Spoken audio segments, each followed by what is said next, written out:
Bonjour à tous et heureux de vous retrouver encore aujourd'hui pour ce nouveau café à la foi. Alors je vous laisse faire pause et lire 4 versets. Genèse 47, versets 7 à 10. Lisez cela et vous verrez, Jacob se trouve devant le pharaon et lui dresse le bilan de sa vie. Comment comprenez-vous ce bilan ?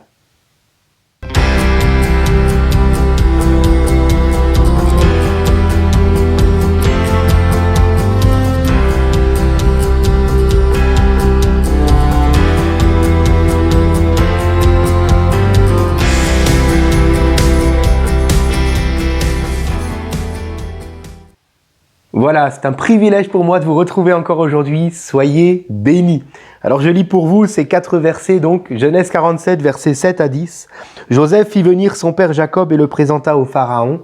Et Jacob bénit le Pharaon. Le Pharaon dit à Jacob, quel âge as-tu ? Jacob répondit au Pharaon, ma vie errante dure depuis 130 ans. Elle a été courte et mauvaise et elle n'a pas atteint la durée de la vie errante de mes ancêtres. Jacob bénit encore le Pharaon et se retira de devant lui. Amen. Alors, outre le fait qu'un berger peut toujours bénir un roi, que le grand berger veut toujours nous bénir, même si on n'est pas des grands de ce monde, mais il veut nous bénir et il peut nous bénir. Outre cela, nous constatons que Jacob va dresser un bilan de sa vie au Pharaon et que ce bilan n'est pas très positif. Eh oui. Alors il dit, mes années ont été peu nombreuses, ils n'ont pas atteint les années de mes pères. Effectivement, au moment où Jacob parle au Pharaon, là il a 130 ans, il mourra 17 ans plus tard à l'âge donc de 147 ans. Alors que son père Isaac, lui, était mort à 180 ans, son grand-père Abraham était mort à 175 ans et son arrière-grand-père Téra était lui décédé à l'âge de 205 années. Et puis, il dira non seulement le nombre de mes années était courte, mais aussi elles étaient mauvaises. Et Jacob ne ment pas. Rappelez-vous de sa vie, on en a assez parlé.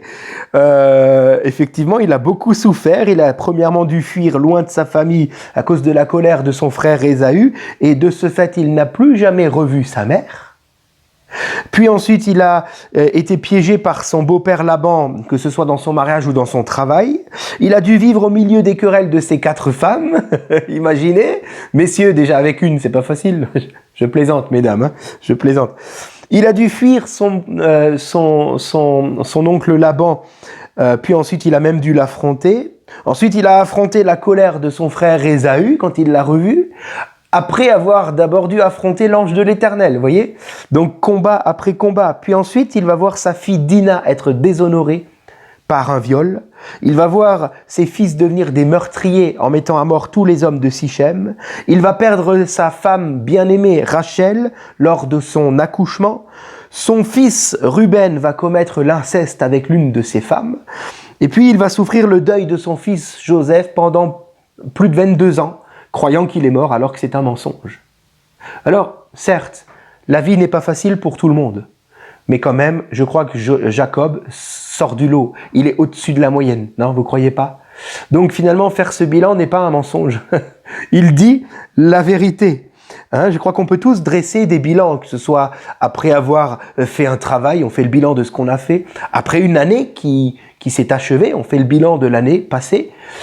Mais j'aimerais aujourd'hui m'adresser en particulier à nos aînés qui arrivent au crépuscule de leur vie, lorsqu'il s'agit de faire le bilan de toute une vie. Quel est le bilan de votre vie ? Avez-vous des regrets ? Selon les statistiques, voici les 3 regrets les plus retrouvés chez les personnes en bout de chemin. En 3e position, les gens disent « j'aurais aimé rester en contact avec des amis ». D'accord ? Ils se retrouvent seuls. En 2e position, ils disent « j'aurais aimé travailler moins ». Sous-entendu, j'aurais aimé passer plus de temps avec les miens, en particulier avec mes enfants. D'accord ? Retenons cela. Si nous ne sommes pas encore au crépuscule de notre vie, retenons cela. C'est important. Nous ne voulons pas avoir des regrets plus tard. D'accord ? Mais le premier regret, que finalement la majorité des personnes âgées vont citer et de dire « J'aurais aimé avoir le courage d'accomplir mes rêves ». Et je crois sincèrement que c'est ce qui animait la réponse de Jacob au Pharaon à ce moment-là. Sincèrement, je crois que Jacob a dit « Mes années étaient mauvaises » parce qu'il avait des rêves et qu'il n'a pas pu les accomplir. Alors, nous grandissons tous avec, dans nos têtes, dans nos cœurs, plein de projets et surtout de merveilleux rêves que nous voudrions voir s'accomplir dans notre vie. D'accord ? Et même, il peut y avoir des rêves qui viennent directement de Dieu. Oui. Puis arrive un temps, quand on a dépassé la première moitié de sa vie, vous voyez ce que je veux dire ? Où on se rend compte que finalement, il y a beaucoup de ces rêves-là qui ne s'accompliront certainement jamais dans notre vie. Et au lieu de faire des projets, on commence à se dire, bon ben, c'est fini quoi. Vous voyez ce que je veux dire ou pas? On n'est plus là en train d'essayer de construire des choses, on est plutôt en train d'essayer que ce qu'on a déjà construit ne se casse plus. Ok? Et finalement, les rêves s'évanouissent. Et si on n'y prend pas garde, on peut laisser la déception nous voler notre dernier volet de notre vie. Jacob avait grandi, rappelez-vous, sous la tente de sa mère avant de s'enfuir. Et ainsi faisant, il avait certainement médité pendant longtemps sur les rêves de sa vie et même sur les promesses que Dieu lui avait données. Il a dû y penser, y repenser, mettre ça dans tous les sens dans sa tête. Et ces rêves-là l'habitaient. Au point qu'il a passé le début de sa vie à faire quoi? À mentir, à manipuler et à marchander afin d'accomplir ces rêves-là. Même ceux qui viennent de Dieu. Puis Jacob va commencer à payer une note très salée. Parce que son amour aveugle pour sa bien-aimée Rachel, son favoritisme à l'égard des enfants de Rachel, donc Joseph, certainement Benjamin aussi, et puis de fait certainement aussi le fait qu'il délaisse tous ses autres fils, tout cela va aboutir à quoi? À de la tristesse, de la violence, du mensonge, des tromperies, de l'inceste, du viol, des meurtres. Est-ce que vous imaginez un petit peu? Et là, nous retrouvons un Jacob qui non seulement est très déçu de ne pas avoir pu accomplir ses rêves, de ne pas les avoir vus s'accomplir dans sa vie, mais nous retrouvons surtout un Jacob qui certainement est très déçu de lui-même.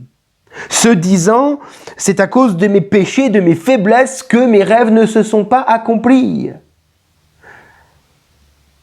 Il pense certainement ne pas avoir été à la hauteur de ses propres rêves, voire des rêves de Dieu dans sa vie. C'est peut-être le cas de quelqu'un qui nous suit aujourd'hui. Tu te dis, moi, ma vie je l'ai ratée, ma vie je l'ai gâchée. Et tu penses qu'à cause de certains de tes choix, certains de tes péchés, Dieu n'a pas pu faire ce qu'il avait prévu. Mais Dieu avait pour Jacob, je reviens à Jacob, encore 17 années de vie dans la paix et dans la bénédiction en Égypte auprès de toute sa famille. Jacob va-t-il laisser la déception lui voler ce dernier volet de sa vie? Lui voler ces 17 dernières années de bénédiction de Dieu? Et toi, mon ami, est-ce que la déception va te voler la bénédiction que Dieu a pour toi à partir d'aujourd'hui? Ne la vois-tu pas qui est là? Ne vois-tu pas la main de Dieu qui veut te bénir?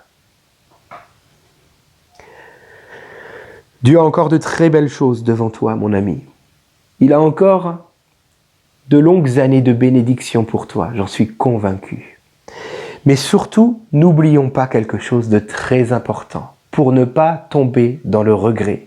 C'est que le bonheur ne dépend pas de nos rêves ou même des rêves de Dieu qui pourraient se réaliser, mais le bonheur dépend de Dieu, de ton attachement à Dieu. N'oublie pas que tu es voyageur sur la terre.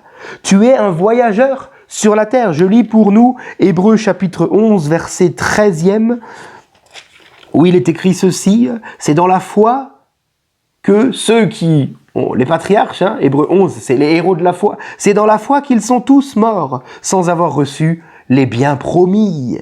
Mais ils les ont vus et salués de loin et ils ont reconnu qu'ils étaient étrangers et voyageurs sur la terre. Autrement dit, mon ami, n'aie pas de regret, mais réalise que tu vis pour le rêve de quelqu'un d'autre. Tu vis pour le rêve de Dieu. Et le rêve de Dieu, c'est de t'avoir avec lui pour toujours. Tu vis pour cela. Le rêve de Dieu, c'est d'avoir avec lui un plus grand nombre pour toujours. Tu vis pour cela. Ta vie donc est appelée simplement à avoir une odeur de vie autour de toi. Voilà le rêve de Dieu. Et si seulement tu as pu prendre à un moment donné ce relais et que tu as mené ta course avec ce relais dans ta main, une odeur de vie pour un plus grand nombre, alors le rêve de Dieu s'est accompli. Et tu pourras passer le relais aux autres après toi, tout simplement.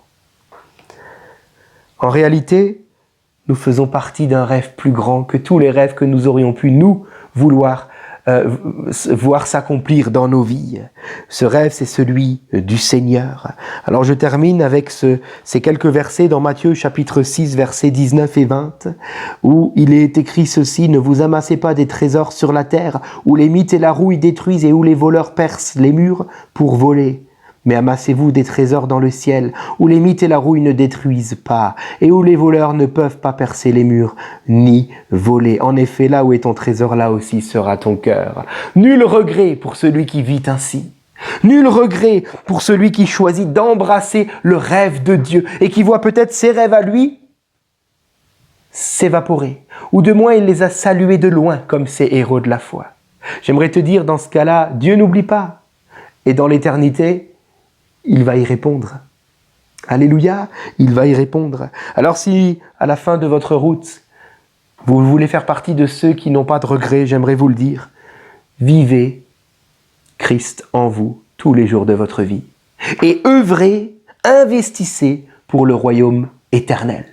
Et alors, lors du crépuscule de votre vie, nul regret pour vous, mais que la joie du salut qui vous animera jusqu'à votre dernier soupir.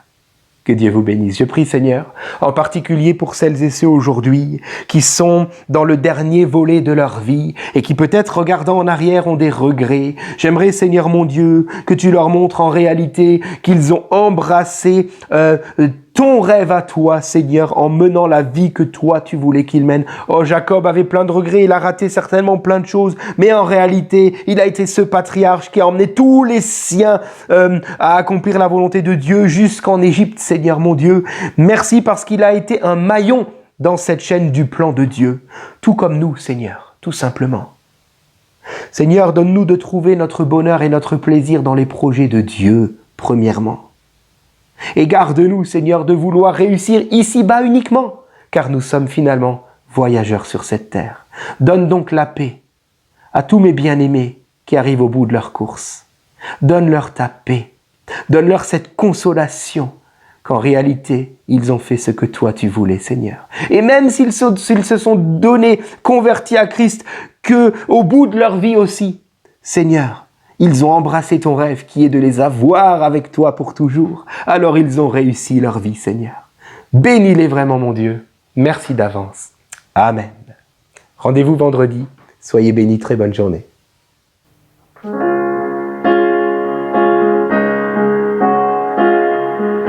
monde m'a proposé sa gloire pour que je croie en son espoir. Il m'a présenté tant de projets illusoires, tant de leurres, alors je lui déclare que je suis un voyageur, je ne suis pas de cette terre, ma richesse est ailleurs.